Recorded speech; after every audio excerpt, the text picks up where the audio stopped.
Hello everyone, here doctor Sushma Bende educations मध्ये आपलं स्वागत आहे. ही जी आपली ग्रॅव्हिटेशनची सिरीज सुरू आहे सध्याला, या सिरीज मध्ये आजचा थेरॉटिकल घ्यायचा हा शेवटचा एपिसोड थेरॉटिकल मधला. या एपिसोड मध्ये आपण आज घेणार आहोत या व्हिडिओमध्ये ग्रॅव्हिटेशनल पोटेन्शियल एनर्जी आणि escape velocity. What is gravitational potential energy आणि what is escape velocity, derive its equation, या टाइपचे क्वेश्चन्स ह्याच्यावरती विचारतात. हा पार्ट थोडा इम्पॉर्टंट आहे. Gravitational potential energy. What is potential energy? Potential energy is the stored energy. It is a type of stored energy. Energy stored in an object due to its position or its state. Energy stored in an object due to its position or state is called as potential energy. Potential energy ची definition तुम्ही मागच्या वर्षी शिकलात. Potential energy ची definition तुम्हाला देता येते. It is a stored energy. Stored energy असते ही. It is a stored energy. Energy stored in an object due to its position और its state. It is called as potential energy. मग आता position जी असते ऑब्जेक्टची ही change होऊ शकते. एखाद्या वेळेस आपण ऑब्जेक्ट या लेव्हलला ठेवू, एखाद्या वेळेस ऑब्जेक्ट या लेव्हलला ठेवू, एखाद्या वेळेस आणखी कुठेतरी ठेवू. मग ही जी पोझिशन आहे ही चेंज होत असल्यामुळे पोटेन्शियल एनर्जी इज रिलेटिव्ह. ती एकाच ऑब्जेक्ट मध्ये असलेली पोटेन्शियल एनर्जी वेगवेगळ्या ठिकाणी वेगवेगळी राहू शकते. ओके.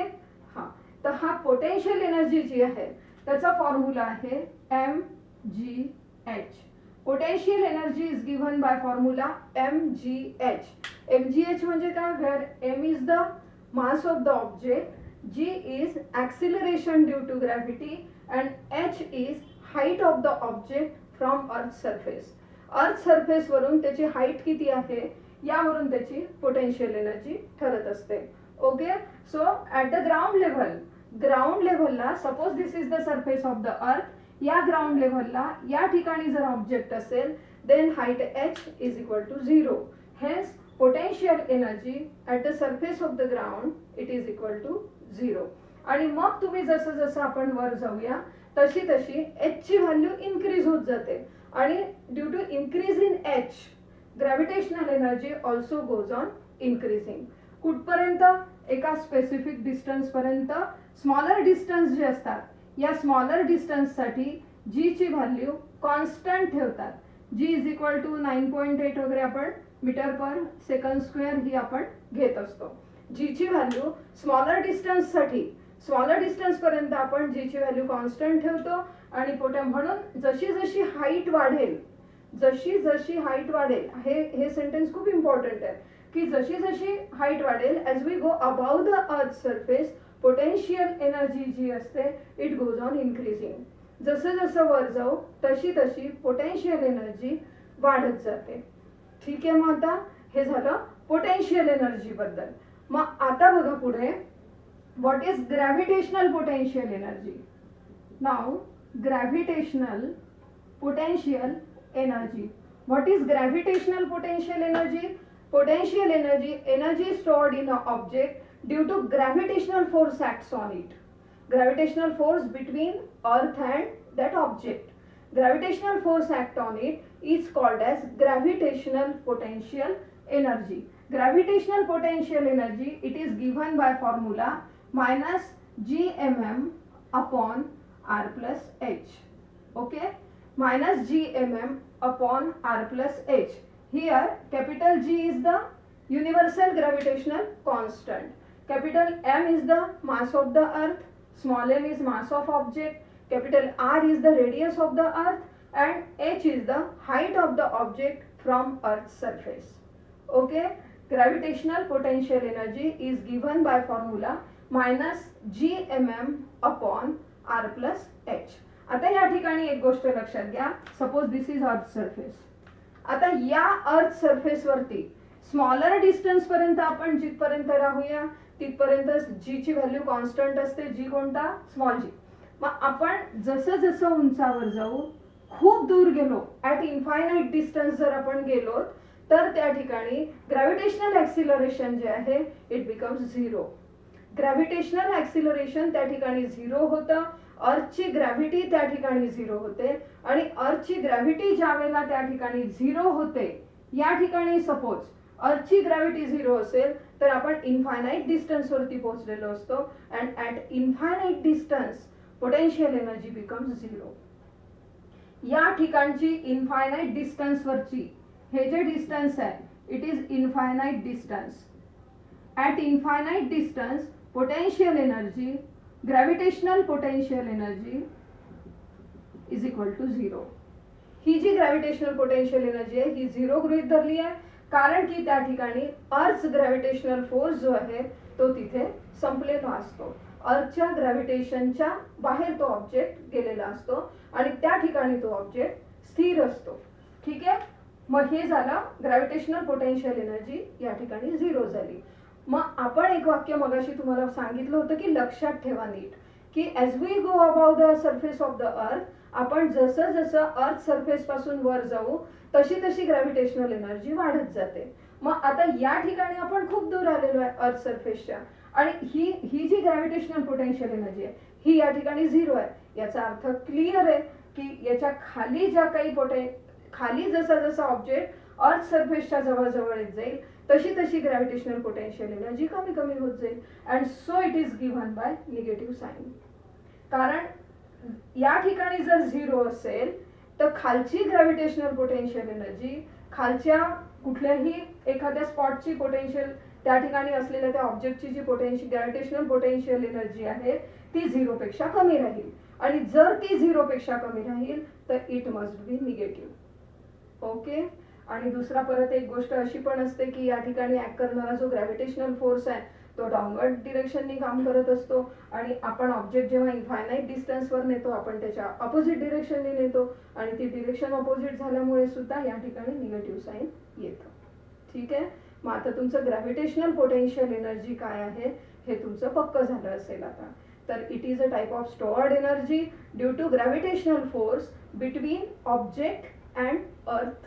अर्थ आणि ऑब्जेक्ट यांच्यामध्ये जो फोर्स ऑफ अट्रॅक्शन आहे ग्रॅव्हिटेशनल फोर्स ऑफ अट्रॅक्शन आहे त्यामुळे जी काही पोटेन्शियल एनर्जी त्या ऑब्जेक्टमध्ये असते स्टोअर्ड असते त्याला आपण ग्रॅव्हिटेशनल पोटेन्शियल एनर्जी असं म्हणतो. It is given by the formula -gmm/r+h. Okay, and on the earth surface this formula becomes potential energy is equal to -gmm/r. -gmm/r because h is equal to 0 on the surface of the earth. Clear झाला असेल आता हा point. ठीक आहे ना, मग आता आपण जाऊया आपल्या next पॉइंटकडे.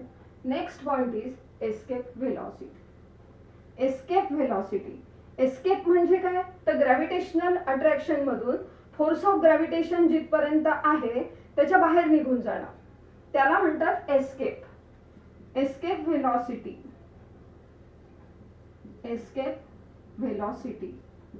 What is escape velocity? आता एस्केप व्हेलॉसिटी समजायसाठी तुम्ही पहिले काही पॉइंट समजून घ्या की सपोज मी एखादा ऑब्जेक्ट असा थोडासा उंचावर फेकला, त्याला स्टार्टिंगला थोडी व्हेलॉसिटी दिली तो थोड्या हाईट वरती जाईल and at some height its velocity goes on decreasing. जसं जसं वर जाईल its velocity goes on decreasing. At some specific points its velocity becomes 0 and then object start falling down. ठीक आहे, नंतर तो ऑब्जेक्ट खाली पडू लागतो. मग मी दुसऱ्यांदा त्याला त्याच्याहून जोराने फेकलं. Suppose this is the surface of the earth. या सरफेस ऑफ द अर्थ वरून थोडी व्हेलॉसिटी देऊन जर फेकलं तर ऑब्जेक्ट या ठिकाणी येईल आणि इथून परत जाईल. ग्रॅव्हिटेशन जे आहे अर्थचं सपोज या हाईट पर्यंत अर्थचं ग्रॅव्हिटेशन आहे आणि अर्थचा ग्रॅव्हिटेशनल फोर्स या हाईट पर्यंत काम करतोय. मग आपण त्याहून जास्त व्हेलॉसिटी देऊया तर ऑब्जेक्ट इथपर्यंत येईल, मग रिटर्न येईल खाली, बरोबर. मग त्याहून जास्त देऊया, फोर्स लावूया तर इथपर्यंत येईल, पुन्हा ऑब्जेक्ट खाली येईल, तो डाऊनवर्ड डिरेक्शननी खाली खाली येत जातो. व्हॅल्यू ऑफ स्मॉल जी जी आहे ती डिक्रीज होत जाते. व्हॅल्यू ऑफ स्मॉल जी जसं जसं तुम्ही हाईट वर जाता value of small G goes on decreasing, पण तरी सुद्धा ते परत येतं. आणि ज्या वेळेला आपण इतका जास्त फोर्स लावूया या ठिकाणी की त्याची व्हेलॉसिटी इतकी वाढून जाईल की अर्थ ग्रॅव्हिटेशन जे या लेव्हलवरती आहे त्याच्या बाहेर तो ऑब्जेक्ट निघून जाईल. ठीक आहे, मग आता यावेळी जो ऑब्जेक्ट बाहेर निघून गेलेला आहे तो ऑब्जेक्ट परत अर्थकडे रिटर्न येणार नाही. मग तो अर्थकडे रिटर्न येणार नाही, तो ऑब्जेक्ट तिथेच राहील. ठीक आहे. मग आता तो जर ऑब्जेक्ट तिथेच राहिला, तो अर्थकडे परत नाही आला, याचा अर्थ काय झाला की तो एस्केप झाला. बरोबर आहे. It escapes from the earth gravitational force. अर्थच्या ग्रॅव्हिटी मधून तो एस्केप झाला. आणि जर तो अर्थच्या ग्रॅव्हिटी पासून एस्केप झाला, हा का एस्केप झाला? कारण या ठिकाणी जी व्हेलॉसिटी त्याला दिली होती, ती व्हेलॉसिटी त्याचा ग्रॅव्हिटेशनल फोर्स ओव्हरकम करून पुढे निघून गेली. तो ऑब्जेक्ट पुढे निघून गेला, ग्रॅव्हिटेशनल फोर्सला ओव्हरकम करून तो ऑब्जेक्ट पुढे निघून गेला आणि म्हणून तो एस्केप झाला. मग ही जी व्हेलॉसिटी होती, जी या ठिकाणी इनिशियल व्हेलॉसिटी आहे, it is denoted by U. ही जी इनिशियल व्हेलॉसिटी आहे, ही इनिशियल व्हेलॉसिटी त्या ऑब्जेक्टला त्याने एस्केप केलं आणि म्हणून या व्हेलॉसिटीला म्हणतात एस्केप व्हेलॉसिटी. ठीक आहे. It is a initial velocity. आणि ही व्हेलॉसिटी ग्रॅव्हिटेशनल फोर्सला ओव्हरकम करून पुढे निघून जाते, ऑब्जेक्ट पुढे निघून जात असतो आणि म्हणून या व्हेलॉसिटीला एस्केप व्हेलॉसिटी असं म्हणतात. ठीक आहे. आता तुम्हाला हे समजलं असेल. तर ही एस्केप व्हेलॉसिटी जी आहे, ही नेमकी किती असते? एस्केप व्हेलॉसिटीची व्हॅल्यू आपण काढू शकतो by law of conservation of एनर्जीच्या साहाय्याने. लॉ ऑफ कॉन्झर्वेशन ऑफ एनर्जीचा उपयोग करून आपण एस्केप व्हेलॉसिटीची व्हॅल्यू काढू शकतो. एस्केप व्हेलॉसिटी आपण असं करूया, energy, total energy of the object, energy of object on the earth surface. आपण energy of the object on the earth surface काढूया. त्यानंतर आपण त्याला इन्फायनाइट डिस्टन्स वरती वर नेलं, ऑब्जेक्टला इन्फायनाइट डिस्टन्स वरती वर नेलं, म्हणजे तेव्हा कुठे तो एस्केप होऊ शकला. म्हणून या ठिकाणी energy of object on the earth surface आणि इकडे energy of object, energy of object at infinite distance, infinite distance. Okay. इन्फिनिटीला ज्या वेळेला ऑब्जेक्ट गेला त्यावेळेला, किंवा इन्फिनिटी, ऍट इन्फिनिटी. मग एनर्जी जी आहे ती एनर्जी इथे ऑन अर्थ सरफेस काय राहील याची? Kinetic energy. Kinetic energy is equal to half M V square. Half M V square ही जी व्हेलॉसिटी आहे, ही अर्थ सरफेस वरची व्हेलॉसिटी असल्यामुळे it is equal to escape velocity.